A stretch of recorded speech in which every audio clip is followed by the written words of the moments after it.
کل کی ایک مذہقہ خیز پریس کانفرنس تھی جس میں ماشاءاللہ ایک ڈی جی جو ہے ISPR نے ایسا احاطہ کر کے دکھایا کہ ہم غلام ہیں، اور اس ادارے کو جس کو عدلیہ کہتے ہیں، جس کو جوڈیشری کہتے ہیں، اس کو انہوں نے زنجیروں میں جکڑ کے رکھا ہوا ہے۔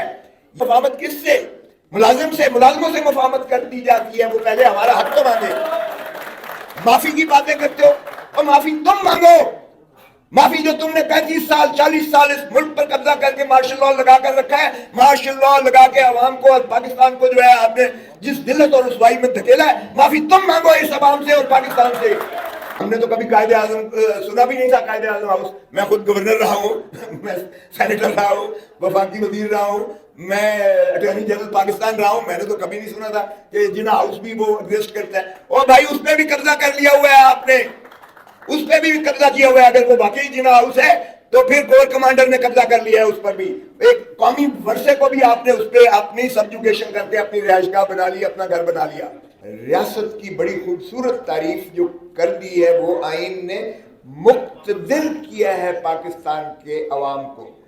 آئین میں اگر ریاست ہے، اگر کوئی ادارہ ہے تو وہ ایک ہی ہے، ایک ہی ہے، اور جو عوام پر محیط ہے، باقی سب سروسز ہیں، سروسز ہیں جو پاکستان کے عوام کے خون پسینے کی کمائی کی ٹیکسز سے جن کو تنخواہ ملتی ہے، وہ تنخواہ دار ملازم ہیں ریاست کے، اور ریاست صرف عوام ہے۔ اور آرٹیکل 5 بڑا واضح طور پر کہتا ہے کہ جو ہے لائلٹی ٹو دا اسٹیٹ، یعنی وفاداری عوام کے ساتھ ہوگی۔ ریاست عوام ہے صرف۔ میں حیران ہوتا ہوں، ریاست ریاست ریاست کی بات کرتے ہیں، وہ مقتدر حلقہ جو ہے وہ خلائی مخلوق ریاست بن چکی ہے، یعنی مماثلت انہوں نے پاکستان کو ٹیک اوور کر لیا ہے۔ خدا کا خوف کرو بھائی، آپ ملازم ہو، آپ ادارہ بھی نہیں ہو، ادارہ بھی نہیں ہے، اور ملازم جو ہے وہ جو یعنی مالک ہے وہ اس پر حاکمیت کر رہا ہے۔ یہ بھی عجیب بات ہے۔ اور وفاداری جب آئین کی ہے، تابعداری آئین کی ہے اور قانون کی ہے آرٹیکل 5 میں، اور وفاداری ریاست کی ہے، عوام کی ہے، یہ ہر ایک پر لازم اور واجب ہے، چاہے وہ آدمی چیف ہے، چاہے وہ چیف جسٹس آف پاکستان ہے، چاہے وہ صدر پاکستان ہے، چاہے پرائم منسٹر ہے، چاہے کوئی بھی ہے، اس پر واجب اور لازم ہے۔ تو پھر آپ دیکھیے گا کہ آپ نے تو ٹرانسفارم کر کے رکھ دیا ہے، اس کی حیت بدل کے اور بگاڑ کے رکھ دی ہے۔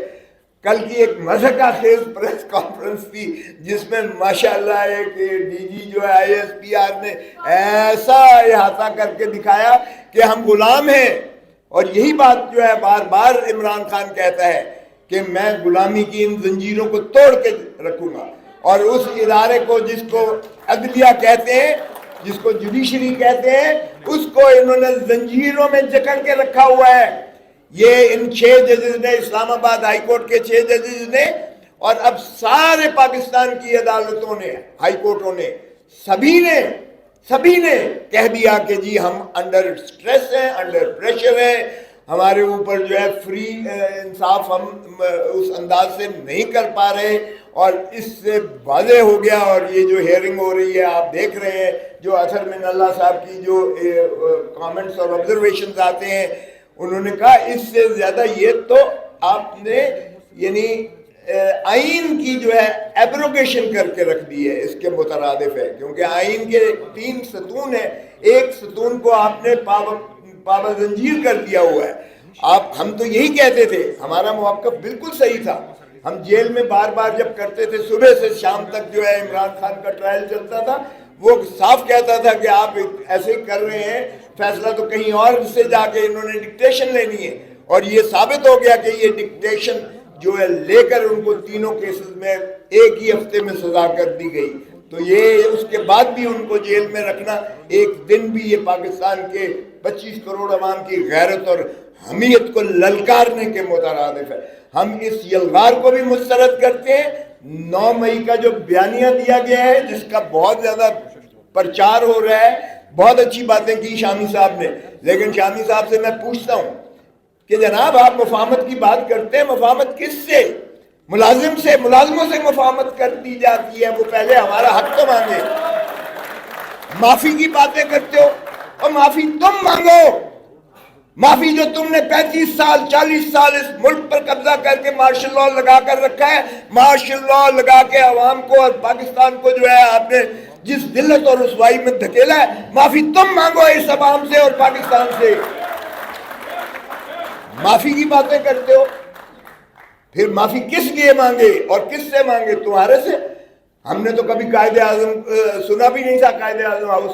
میں خود گورنر رہا ہوں, میں سینیٹر رہا ہوں, وفاقی وزیر رہا ہوں, میں اٹارنی جنرل پاکستان رہا ہوں. میں نے تو کبھی نہیں سنا تھا کہ جنا ہاؤس بھی وہ ایگزسٹ کرتا ہے. او بھائی, اس پہ بھی قبضہ کر لیا ہوا ہے آپ نے, اس پہ بھی قبضہ کیا ہوا ہے. اگر وہ واقعی جنا ہاؤس ہے تو پھر کور کمانڈر نے قبضہ کر لیا ہے اس پر بھی.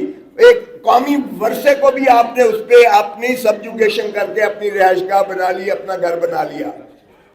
باقی چیزیں کہہ دی گئی ہیں, میں اس لیے دہرانا نہیں چاہتا نہ آپ کے درمیان باقی زیادہ دیر. لیکن آج جو تشدد, میں لاہور سے سیدھا آ رہا ہوں, آج جو تشدد کیا گیا ہے وکلاء پر, پرامن وکلاء کا احتجاج تھا لاہور میں.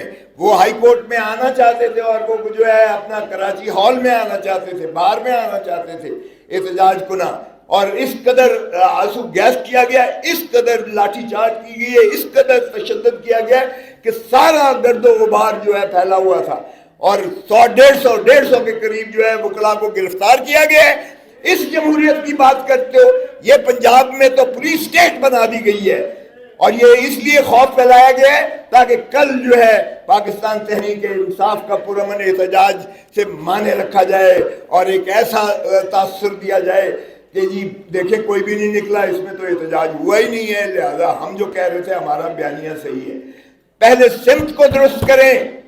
آئین کی بالکل پاسداری تبھی ہو سکتی ہے جب اپنے آپ کو یہ سروس سمجھ کے اور آئین میں یہ دیے ہوئے عوام کے اقتدار کو تسلیم کریں. اس کو بھی شرم نہیں آتی جو کہتا تھا بار بار اور بڑے بانگے دول کہتا تھا ووٹ کو عزت دو.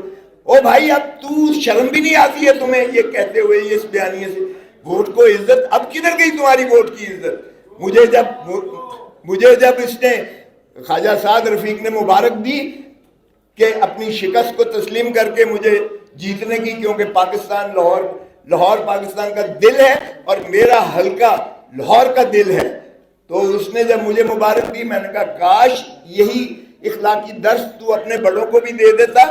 نواز شریف اگر ڈاکٹر یاسمین سے ہار گیا تھا تو اگر وہ یہ تسلیم کر لیتا تو اس کے قد کاٹ میں اضافہ ہوتا اور اچھی روایت بنتی. اگر شہباز شریف ہارا ہے لاہور سے, کیونکہ مجھے پتا ہے کہ لاہور سے ایک سیٹ مسلم لیگ نون نہیں جیتی ہے, جو کہتے تھے لاہور ہمارا گڑھ ہے. اور شرم آنی چاہیے خواجہ آصف کو جو کہتا تھا کوئی حیا ہوتی ہے کوئی شرم ہوتی ہے.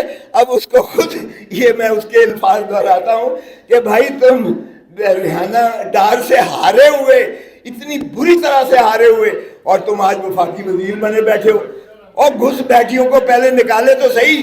اگر ہمارے ساتھ بات کرتے ہیں پہلے ہمارے عوام کے اقتدار کو تسلیم تو کریں, ریاست کی تعریف پر عمل تو کریں, ریاستی اداروں کو جو ہے ان کے مقتدر ہونے کا جو احساس آئین نے دیا ہے وہ پہلے بحال تو کرو اور پھر بات کرو ہمارے سے. وگرنہ آئین میں ہر چیز لکھی ہے. خاکم بدہن, ہم نے کوئی مشرقی پاکستان سے سبق نہیں سیکھا اور اس میں بھی یہی چیزیں دہرائی گئی. ہم نے مینڈیٹ عوام کا ماننے سے انکار کر دیا, ہم نے دھتکار دیا جس کو 160 جو ہے سیٹیں ملی تھیں, اور ہم نے جو ہے وہاں مسلط کیا جبری, اور اس کا نتیجہ ہم نے دیکھ لیا. خاکم بدہن مت دہرائیے وہی جو ہے شاخسانہ, آپ اسی کو غلطی کو دہرا رہے ہیں, آپ عوام کو پھر دھتکار رہے ہیں. عوام کی غیظ و غضب سے ڈرو اور ہمیں مت ڈراؤ. جس طرح کہا گیا میرے اوپر قاتلانہ حملہ کیا گیا, میرے بیٹے پہ گولیاں ماری گئیں, میرے بیٹے کو گرفتار کیا گیا, مجھے گرفتار کیا گیا, تم اور کیا کر سکتے ہو؟ گولی مار سکتے ہو نا, مار دو. یہ اللہ کے ہاتھ میں ہے جان, یہ اللہ کے ہاتھ میں ہے. تم نے بھی ایک دن اللہ کو جان دینی ہے. دھرتی ماں پہ رحم کرو, ترس کرو, اس کو اجاڑ کے رکھ دیا ہے. نوچ کے لٹیروں نے, ڈاکوؤں نے سرے محل بنائے ہیں اور اس کے بعد پارک لین ویوز بنائے ہیں اور ون ہائیڈ پارک پیلس بنائی ہے جس کو جو ہے 50 ارب میں بیچا گیا ہے. تو شرم بھی تمہیں نہیں آتی ہے, پھر بھی بانگے دول کہتے ہو کہ ہم نے دمڑی نہیں کھائی ہے، اور وہ سارے کیسز جو ہیں جو آپ نے فیصلے کروا کے صاف کروا کے دودھ کے دھلے ہوئے ہو گئے، ایک ایک کا ریکارڈ میرے پاس موجود ہے، کیونکہ میں اس کمیٹی کو ہیڈ کر رہا تھا، اور ایک ایک کیس جو ہے الزام سچا ہے۔ اور وہ بیچارہ ارشد شریف اپنی جان دے گیا، وہ بھی ہمارے ساتھ ہوتا تھا، اس کے پاس بھی اتنا پورا ان کا کچا چیزا موجود ہوتا تھا، تم نے اسے مار دیا۔ مارو اور بھی جتنے مارنا چاہتے ہو، لیکن دھرتی ماں سے جو پیار کرتا ہے وہ تمہارے اس خوف سے نہیں ڈرے گا۔ آج میں عمران خان کو خراج تحسین پیش کرتا ہوں، اس نے کہا نہ میں ڈیل کروں گا، نہ میں ان چور لٹیروں کی طرح ملک چھوڑ کر بھاگوں گا۔ میرا مرنا جینا اسی دھرتی میں ہے، مجھے بھلے یہ سارے پاکستان کی جیلیں پھیلا لیں، میں عوام کو حقیقی آزادی دلا کے رہوں گا، اور یہی ایک عمل ہے جس سے انشاءاللہ حقیقی آزادی ملے گی۔ اور میں خراج تحسین پیش